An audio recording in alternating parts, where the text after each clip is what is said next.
देखिए, लालकुआं थाने में ये नगीना कॉलोनी का एक मामला आया था कल शाम के टाइम। इसमें बताया गया कि एक घर में एक लड़की को बंधक बनाकर उसके लूटपाट हो गई है, उसमें कैश और जेवरात वगैरह चले गए।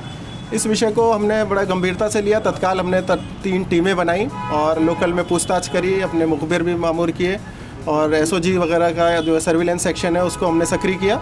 और उससे हमें जो है चीज़ें जो सामने आई वो इस तरह की थी कि घर के ही सदस्य उसमें शामिल हमें मिले और जो वादनी थी उसी के दोनों लड़के थे, उन्होंने ही इस लूटकांड को एक तरह से प्रायोजित तरीके से अंजाम दिया था।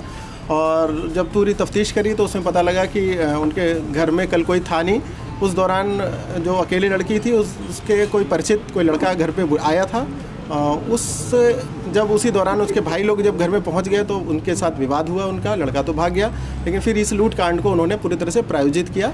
ये सारी चीज़ हमारे तफ्तीश में अभी तक की जानकारी में खुलासे में आई है। हमने जितना भी उनके ज्वेलरी और पैसे थे वो सारे बरामद कर दिए हैं और दोनों लोगों को हमने हिरासत में उनके लड़कों को ले रखा है और माननीय मजिस्ट्रेट के सामने प्रस्तुत कर रहे हैं।